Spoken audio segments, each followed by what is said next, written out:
listening to a download from the outdoorstation.co.uk. Number 406. Hello and welcome once again to the Outdoors Station, online, on internet radio, on smartphones, on smart TV, on Now TV, on Apple TV and on iTunes all around the world. Yes, the list continues to grow as the Outdoor Station continues to reach networks other podcasts cannot. The latest news from us is that we have had an offer accepted on a new property. And if all goes to plan, the new studio construction will start fairly rapidly, ready for the next stage in our evolution. To keep abreast of this development, do please take a few moments to visit the Outdoor Station website and sign up for our newsletter section, where you can also make some suggestions as to future content you would like to see or hear more about. Now, one person who has done this is Mark Cole, and he also visited our support page and made a very generous financial contribution to our running costs via the PayPal donate button. Now, the deal here is if you make such a financial donation of support, we in return make you an executive producer of some podcasts as our way of saying thank you, Mark. So, the executive producer of podcast number 406 and 407, a two-parter, is Mark Cole, and our thanks go along with that. In spring 2016, David Broom, an ecologist by profession, who describes himself as a hill walker with a passion for open landscapes, multi-day trips and wild camping in some of the most remote areas of the UK, set off to run the length of the Outer Hebrides, the remote chain of islands off of Scotland's north-west coast, from Barra in the south to the Butt of Lewis in the north. Part 1 of his story now follows, and I do suggest you visit the Outdoor Station website for the pictures and a small video he's made to go with it. It'll give you much more atmosphere to go along with the audio you're about to listen to. So sit back, relax, and start dreaming of wild, open places.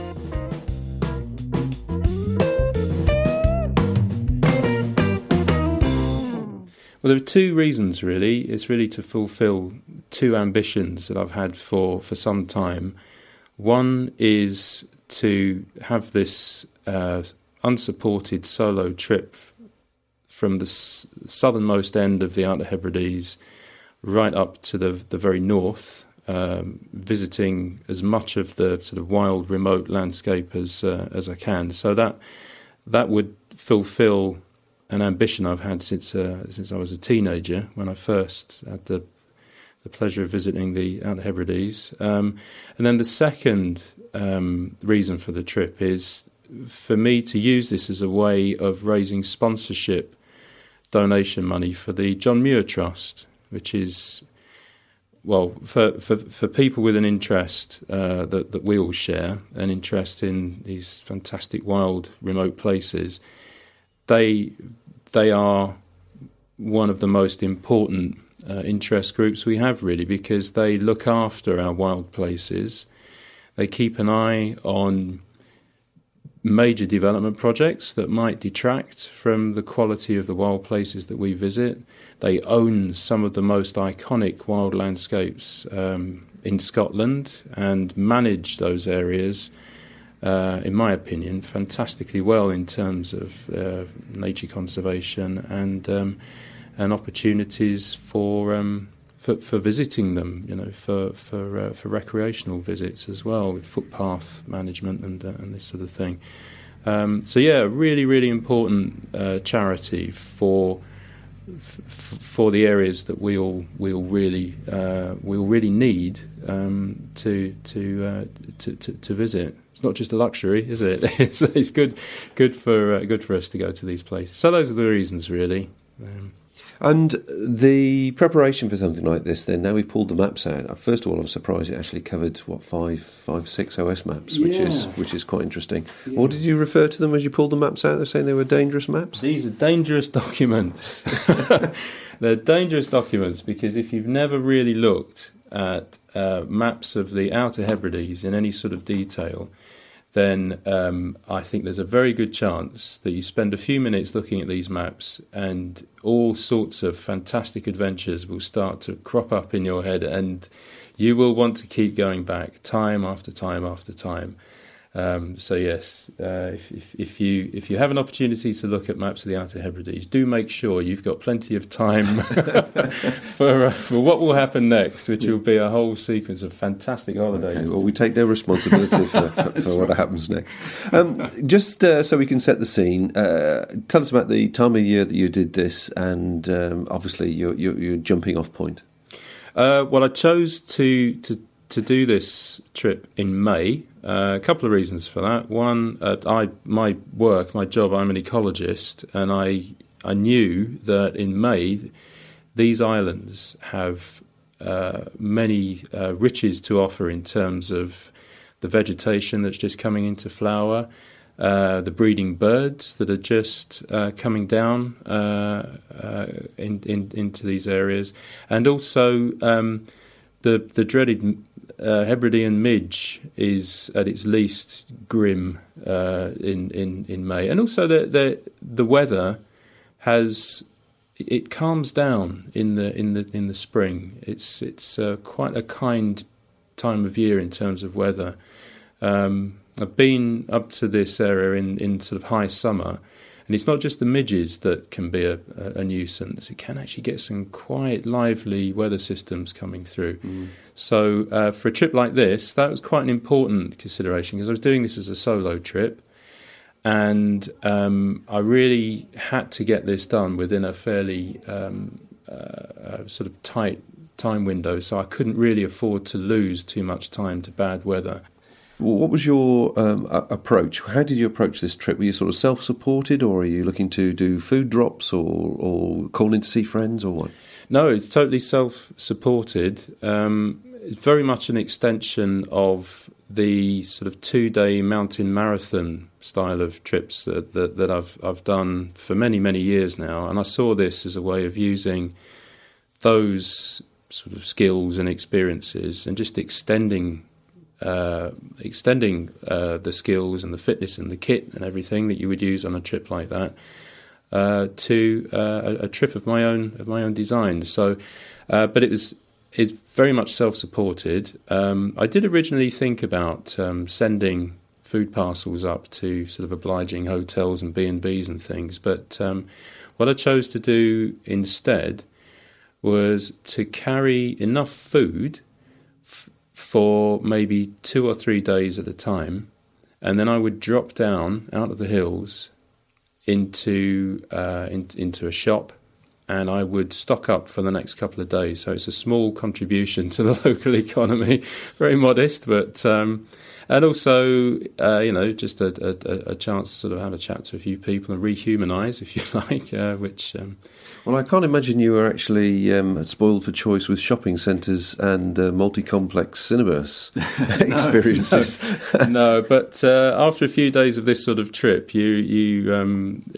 your threshold of sort of what human contact sort of it lowers somewhat. So just chatting to the lady in the co-op becomes quite a rich experience.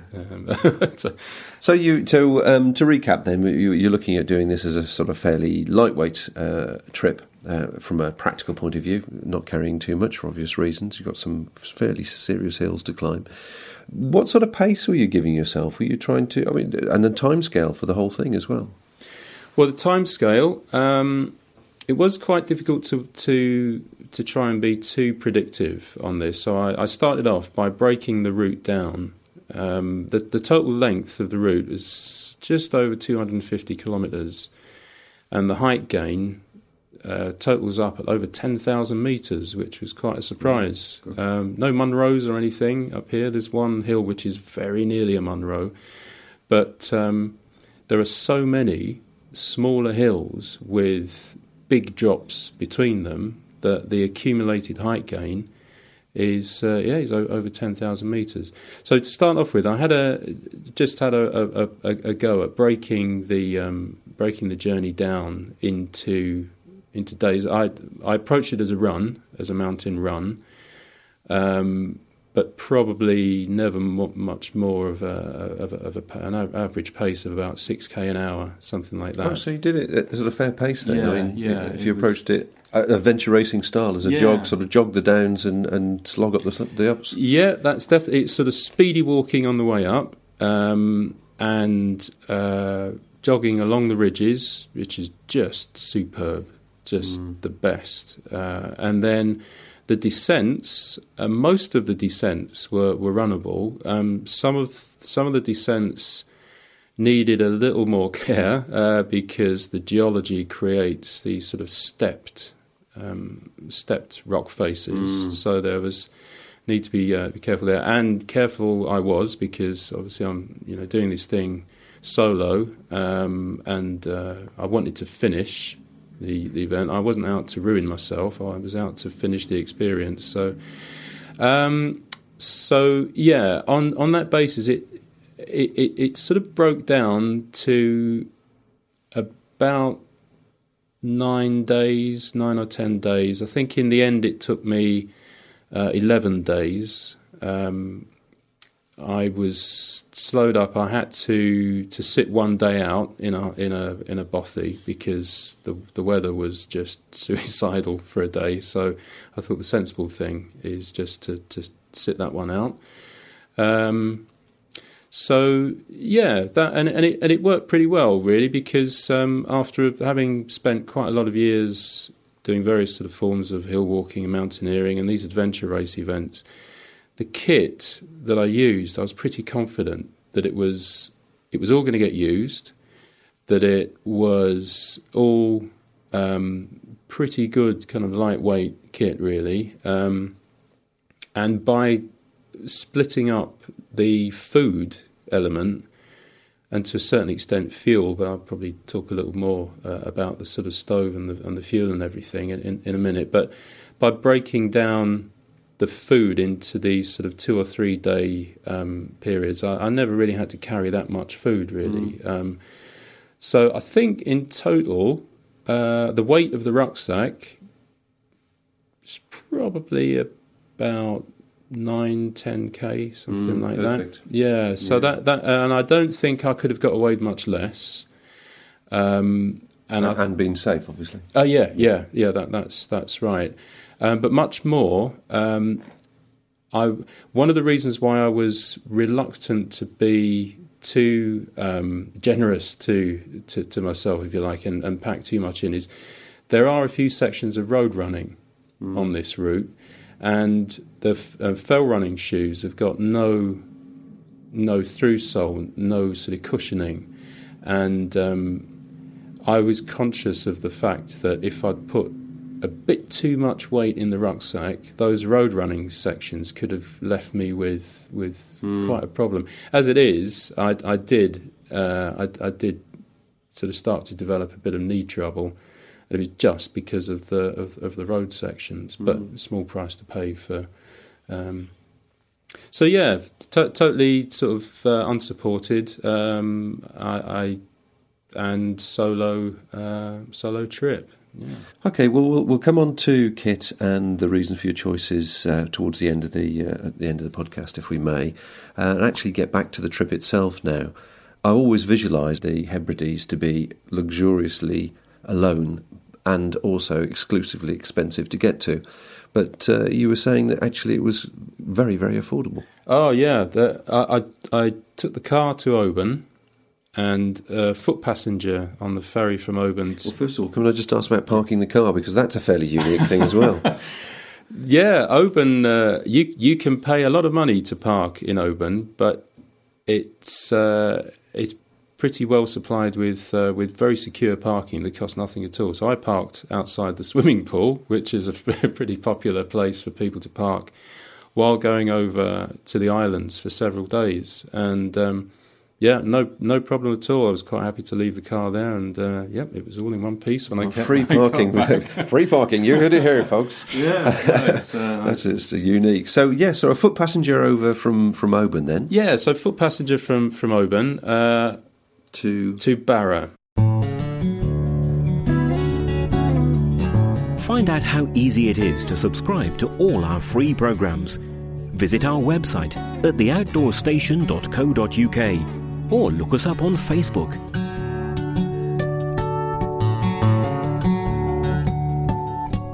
Barra is the biggest island of this at the southern end of the Outer Hebrides. It's a cluster of smaller islands, and Barra is the biggest of this sort of cluster of islands. The fare, it wasn't much. I think it was about £12, something like that. And it's needless to say, it is a fantastic ferry journey as well. We were I was in Scotland doing the TGO at the beginning of May, and I remember specifically just how good the weather was at that particular part in this year, 2016. It had been quite a mild winter, or the winter...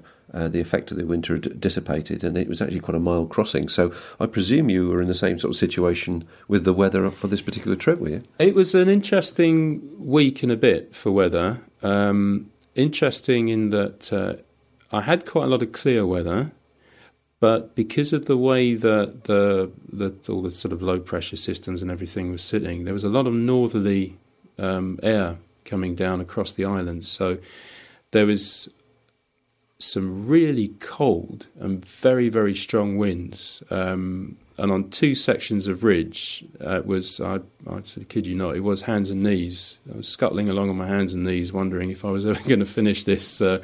If it was going to be like this all the way, I thought, this is... Yeah, I have to say, with the few times it's happened to me in Scotland, it doesn't half take you by surprise. All of a sudden, the last 10, 15 metres, and it just picks up. Yeah, and although I didn't have a huge rucksack on, there's a certain feeling of vulnerability. It feels like you're strapped to a bit of a wrecking ball, really, when the wind's really going for it. And of course, the Outer Hebrides, the first piece of land that winds from the west and the northwest hit after having travelled a long way without anything to interrupt them. So this is why, I said before, I was keen to go for a time of year where I'm likely to see less severe weather, particularly the winds, because it can be game over quite easily up here.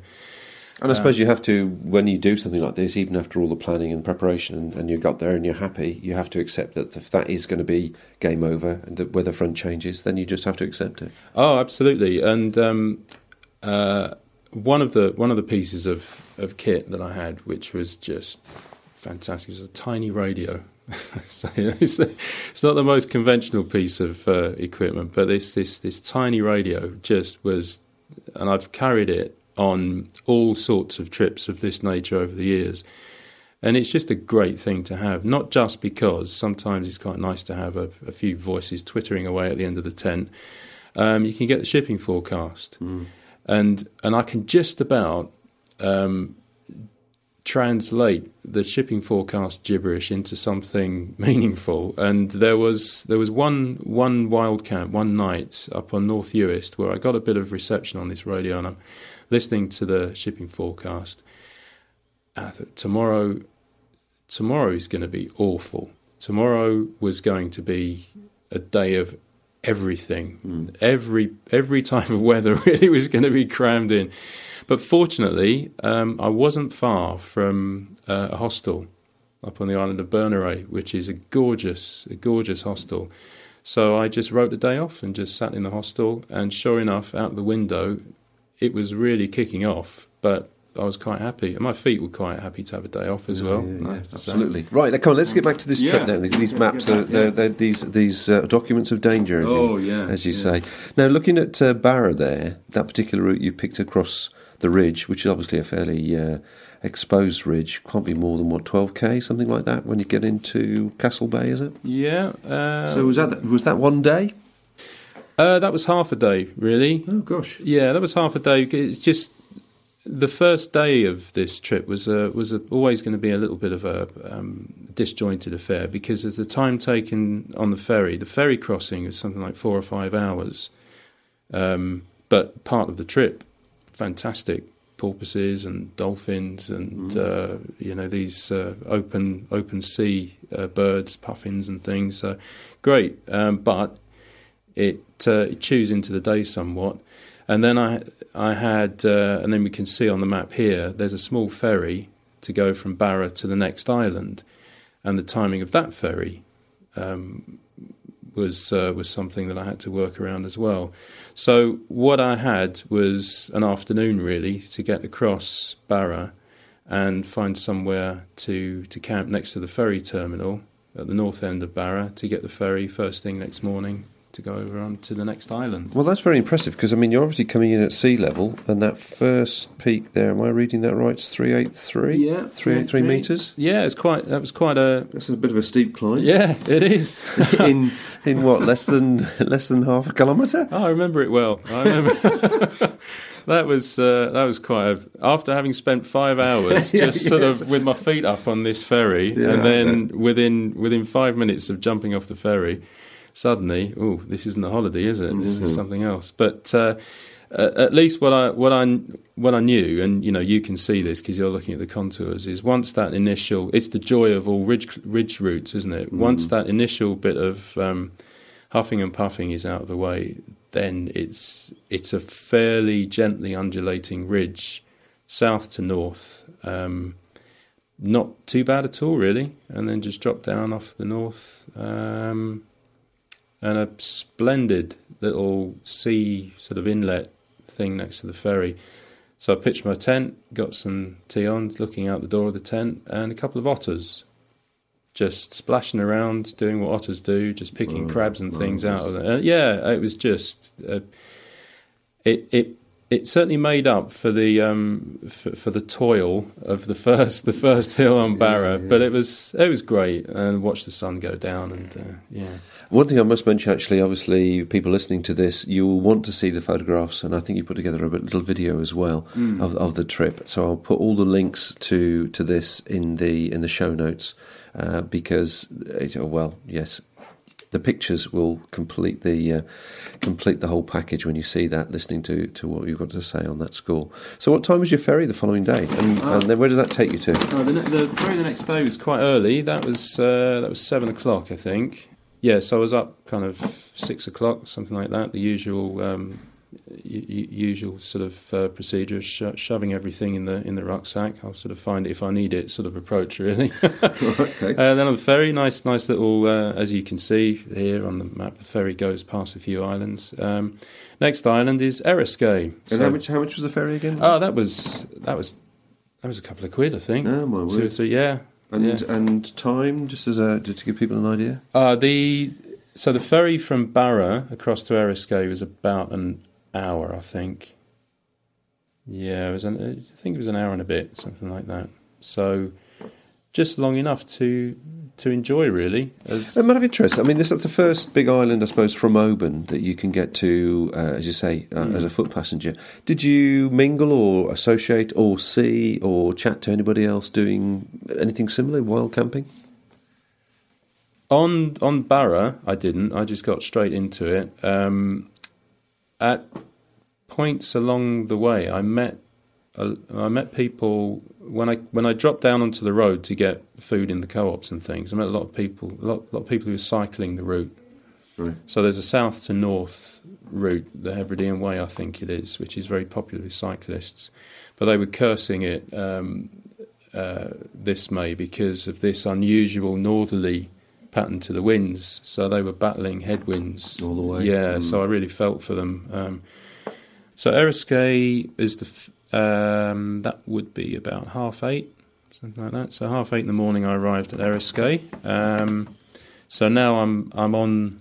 I don't need a ferry for the next few days because from Eriskay, so I went up through there's this very small hill on Eriskay. Fantastic views from the hill out across Barra and all of the very southern tip of the Outer Hebrides. So there's a grandstand view from Ben Sciathan on Eriskay.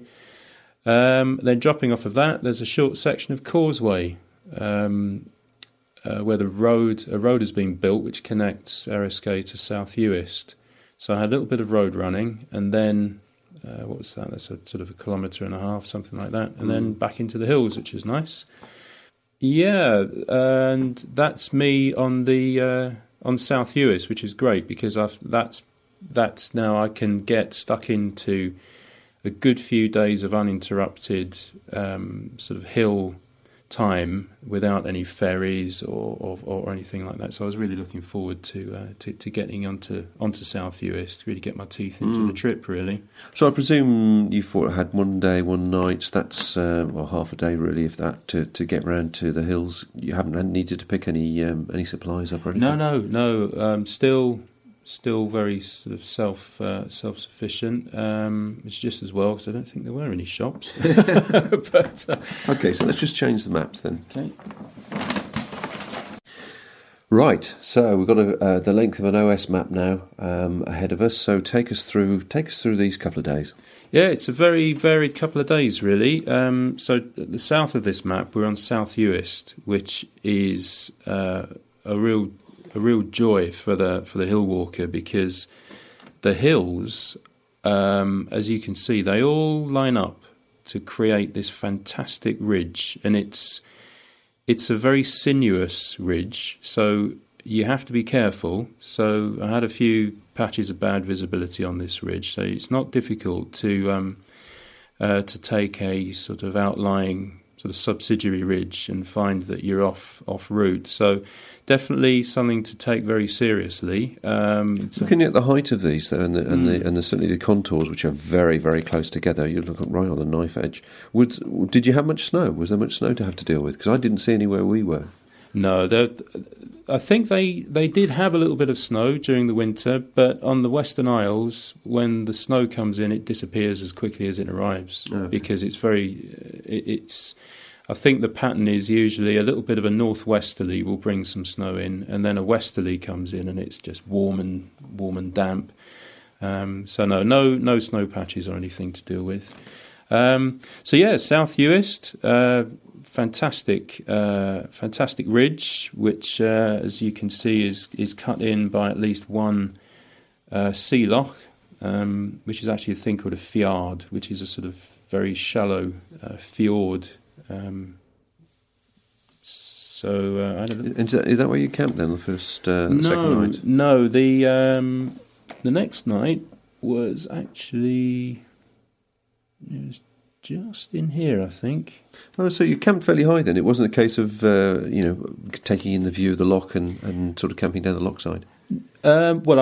It was all about making the best use of the days, right. And I think if it looked as though the end of a day would correspond with a nice sort of loch side camping spot, then I'd go for it because they are, and there are one or two spots where I was able to do that, and they're superb places to wild camp. Yeah, I mean that instantly comes to mind is what was your time of a day? What would you class as the end of a day from a practical point of view? The end of a day. My days were about 7 hours long, so seven, maybe 8 hours on a long day. So 4-ish, 5-ish. That's sensible. That's definitely. That's right. So once you got onto that ridge, that must have been magnificent past Ben Moor. Yeah, well, Ben Moor, as you can see from the contours here, it's a real knife-edged ridge, and that was a hands and knees job for quite a lot of that, because on the east side of that ridge is a set of heroic cliffs, just huge cliffs, and not somewhere to go for a tumble, really. No. So, and there's a very delicate path weaving through a few pinnacles up there, and rock pinnacles. Very sort of, it's kind of borderline scrambling, really, up there. So yeah, I was on hands and knees for a while up there. And then dropping down quite a long way, actually. I'd forgotten how far that was down before then going back up again on Ben Corridil. And then Hecla is a fantastic mountain. Hecla is at the north end of the main ridge of hills on South Uist, and I was quite lucky in the visibility that I had on Hecla because, and I'm always very, very keen to make myself turn around and have a look at where I've just come from on a ridge walk or a scramble or something. And on Hecla, that was well worth doing because, as you can imagine by looking at this map, the view southwards was just, you just couldn't drink it in, really. There was, and the view stretched all the way down to Barra and beyond. Yeah, we were talking before we started the recording, and I mean, we both commented on sometimes that people get so hooked on speed of achieving a challenge or a goal that they actually forget to appreciate where they are and take in where they've come from. Oh, absolutely. And again, as we were saying, one of the reasons why I was quite keen to do this trip as an extension of the more time-critical adventure racing events is that I have a very hazy memory of many of the landscapes that I've been through on mountain marathon events, which seems like a shame, really, but not surprising because the sort of focus of the trip is all about orienteering and getting there before the course closes and this sort of thing. But what I was very keen to do on this trip to the Outer Hebrides, was to use that sort of apprenticeship, if you like, as a way of helping me to cover a big area in a workable period of time, but to relax the pressure so that the start and finish of each day, none of that was predetermined. So I could be completely relaxed. If I had there were a few shorter days and there were a few much, much longer days. But I could use my own judgment, and on a couple of the shorter days were made short because I just spent a lot of time taking photographs and looking at wildflowers and things. Well, I'm sure everybody's going to look forward to seeing those. Yeah, so what was your day? Where did you finish? That's quite a big ridge. I mean, I would anticipate finishing around here somewhere, but where else did you finish that day? What I did, I think it was in here somewhere. Which is like a sort of an area of fjords or mini fjords, isn't it? It's more of a kind of bogland, which sounds, to an ecologist, the word bog brings great excitement, bizarre as it may sound. But no, these are all fantastic areas of peat bog. And one of the special things about the areas of blanket bog, the peat bog on Uist, is it has a resident. Well, in terms of nesting birds, so we have populations of geese that choose to breed on the Outer Hebrides that would otherwise migrate up to the Arctic Circle to breed. So these are birds of tundra landscapes, and so even in the summer in the Outer Hebrides, we've got something which is more tundra-like than anything else. So there are huge numbers of quite a variety of different sort of Arctic Circle bird species on all of these little lochs, and some really, really rare things. Red-throated divers and black-throated divers, grey-lag geese, white-fronted geese. Yeah, it's very. So I do remember actually. Yes, this is an area where I wild camp, because one of the pieces of kit I took was a very small pair of binoculars. So. But a crucial piece of kit, I think, because I was just really getting into into the sort of bird life of these loch systems.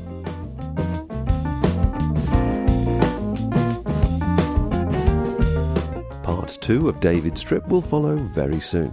My thanks to him and our executive producer, Mark Cole, for their contributions to this show. Once again, when you visit the Outdoor Station to view the pictures associated with this podcast, please take a few moments to join our newsletter list. You'll not want to miss out when the time comes, I assure you. So I leave you with this final thought from Beverly Sills. There are no shortcuts to any place worth going. Bye for now.